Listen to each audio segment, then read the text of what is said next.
খুলে দেয়। শিশু ডাক দিয়ে বলে, মা, ও মা, তুমি তো হকের উপরে আসো, তাহলে এত পেরেশান হও কেন? তুমি তো সত্যের উপরে আসো, চিন্তিত হওয়ার কোনো কারণ নাই। আমার জন্য তুমি চিন্তা করো না, আল্লাহ আমাদের জন্য জান্নাতের ব্যবস্থা করে রাখছে। এই যে আমি জান্নাত আমার সামনে দেখি রে মা, এজন্যে তুমি আমার জন্য ঘাবড়ায়ও না। আমি চলে যাই, পুড়ে যাই, কিন্তু মা তুমি তোমার ঈমানকে ছেড়ো না। কেবল ঈমান আমাদের হওয়া চাই। আমরা তো সবাই মুমিন, আমরা নিজেরা পরিচয় দেই আমরা মুমিন, তবে আমরা কেমন মুমিন হব? পৃথিবীর ইতিহাস যদি আমরা লক্ষ্য করি, সাহাবায়ে কেরাম, নবীজি সাল্লাল্লাহু আলাইহি ওয়াসাল্লামের জীবনী এবং পূর্বসূরি উম্মতদের, মুসা আলাইহিস সালাতু ওয়াস সালাম, ঈসা আলাইহিস সালাতু ওয়াস সালাম, আদম আলাইহিস সালাতু ওয়াস সালাম থেকে নিয়ে শেষ অবধি পর্যন্ত আমরা যদি এক একজনের জীবনীটা পড়ি, বিশেষ ব্যক্তিদের, তাহলে এখানে কিছু কিছু ব্যক্তিদের এমন মর্মান্তিক ঘটনা আমরা পাই যে তারা ঈমানের জন্য কেমন কুরবানি দিয়েছেন, সব কিছু বিসর্জন দিয়েছে, নিজেকে পর্যন্ত বিলীন করে দিয়েছে, কিন্তু ঈমান ছাড়ে নাই। এদের মধ্যেই একজন হলো মাশেতা। এটা তার নাম না, এটা তার উপাধি। ইতিহাসের পাতায় তার নাম পাওয়া যায় না। ফেরাউনের দাসী মাশেতা, চিরুনি আচরানেওয়ালা, চিরুনি করনেওয়ালা একজন নারী। এই নারী ফেরাউনের মেয়ের মাথা আশ্রয় দিত। একদিন এই নারী ফেরাউনের মেয়ের মাথা আশ্রয় দেয়, এমন সময় হাত থেকে চিরুনিটা নিচে পড়ে যায়। অমনি ওই খাদেমা, ওই চাকরানী চিরুনিটা উঠাতে যাও গিয়া বিসমিল্লাহির রহমানির রহিম করেন। মেয়ে শোনার পর বলে, আল্লাহ আবার কে? এই দুনিয়ায় প্রভু একজনই আছে, সে হলো আমার বাবা। তখন ওই মেয়ে ওই নারীকে, খাদেমাকে, চাকরানীকে বলে, তুমি কি আল্লাহকে ছাড়বা নাকি আমি আমার বাবার কাছে গিয়া তোমার কথা বলে দেব? খাদেমা বলে, না না না, আমি আমার জীবন দিতে পারি, কিন্তু আল্লাহকে আমি ছাড়তে পারবো না। রব্বি ওয়া রব্বুকি আল্লাহ, শুধু আমার প্রভু আল্লাহ না, আমার এবং তোমার প্রভু আল্লাহ। ফেরাউনের মেয়ে ওই দাসীর উপরে বিরক্ত হয়ে বাবার কাছে গিয়া বলে, বাবা, তুমি ছাড়াও নাকি একজন প্রভু আছে যাকে বলা হয় আল্লাহ? তোমার যে খাদেমা আছে, যে আমার মাথা আশ্রয়, ওই খাদেমা আল্লাহ নামে একটা প্রভু মানে, তোমাকে সে প্রভু মানে না, রব মানে না। ফেরাউন তখন খাদেমাকে ডাক দিয়া পাঠায়, চাকরানীকে ডাকে। ডাকার পর বলে, আমার মেয়ে যা বলছে তা ঠিক কিনা? তুমি নাকি আমাকে প্রভু মানো না? তুমি নাকি আল্লাহ নামে একজনকে প্রভু মানো? তখন ওই খাদেমা বলে, হ্যাঁ, আমি আল্লাহকেই প্রভু হিসেবে মানি, তোমাকে আমি রব মানি না। রব্বি ওয়া রব্বুকা আল্লাহ, আমার এবং তোমার প্রভু হলো আল্লাহ। ফেরাউন বলে, ফিরে আসো আল্লাহকে প্রভু মানা থেকে, আমি ফেরাউনকে তুমি প্রভু মানো, আর না হয় তোমায় আমি শাস্তি দেব। ওই চাকরানী খাদেমা বলে, না না, জীবন বিসর্জন দিয়ে দিব, জীবন কুরবানি করে দেব, কিন্তু আমি আমার আল্লাহকে প্রভু বলেই স্বীকৃতি দেব, তোমাকে আমি প্রভু বলবো না। ফেরাউন তখন দেখে যে না, এই চাকরানি তো ফিরবে না। অমনি ফেরাউন বলে, তোমার তো 5টা সন্তান আছে, আমি কিন্তু 5ও সন্তানকে মেরে ফেলবো, ফিরে আসো।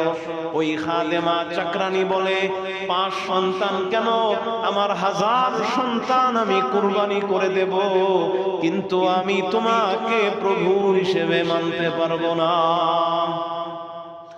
ও মুসলমান, ফেরাউন এক কড়াইতে ডেগের মধ্যে তেল গরম করার নির্দেশ দেয়।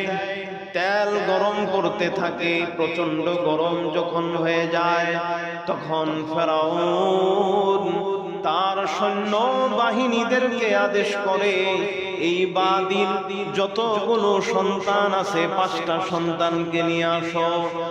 যখন 5টা সন্তানকে ছিনিয়ে আনার জন্য যায় রে মুসলমান, ফেরাউনের এই খাদেমা 5 সন্তানকে জাপটে ধরে চোখের পানি ছেড়ে দিয়ে কান্না করতে থাকে, এমন কান্না। আর ফেরাউনকে বলতে পারে, আল্লাহকে তো মানি আমি, আমার সন্তান তো নিষ্পাপ, কিছুই বুঝে না, তারা তো নাবালেগ, মারতে যদি হয় আমায় মারো, আমার সন্তানদেরকে মেরো না। কিন্তু নিষ্ঠুর ফেরাউন কারো কথা না শুনে সন্তানদেরকে তেলে নিক্ষেপ করার জন্য প্রস্তুত। এমন সময় ফেরাউন বলে, এখনো সময় আছে, ফিরে আসো, আমাকে প্রভু হিসেবে মানো, তাহলে আমি তোমার সন্তানদেরকে তেলের মধ্যে নিক্ষেপ করব না। কিন্তু আল্লাহ খাদেমা ওই চাকরানিকে এমন ঈমান দান করছেন, তারপরেও তিনি ফেরাউনের মুখের উপরে বলে, না না না, 5 সন্তানকে কুরবানি দিয়ে দিব, তারপরেও তোমায় আমি প্রভু বলে স্বীকৃতি দিব না। ফেরাউন যখন বড় ছেলেকে তেলের মধ্যে নিক্ষেপ করবে, ও মুসলমান, তখন মা বাধা দেয়, মা বলে সন্তানকে ফেলো না। কিন্তু ফেরাউন মার কথা না শুনে মার কাছ থেকে বড় সন্তানটাকে ছিনায়া তেলের মধ্যে নিক্ষেপ করে দেয়। টকবকে গরম তেলে নিক্ষেপ করার পর ছেলের শরীরের কোনো গোশত আর বাকি থাকে না। মা তাকিয়ে তাকিয়ে দেখে ছেলে তেলের মধ্যে গলে যায়, শুধুমাত্র হাড্ডিগুলা তেলের উপরে ভেসে আসে। দ্বিতীয় সন্তানকে যখন তেলে দেয় তখন মা বাধা দেয়, কিন্তু ফেরাউন শুনে না। ওই সন্তানের শরীর তেলের মধ্যে পুড়ে যায়, গলে যায়, শুধুমাত্র হাড্ডিটা বাকি থাকে।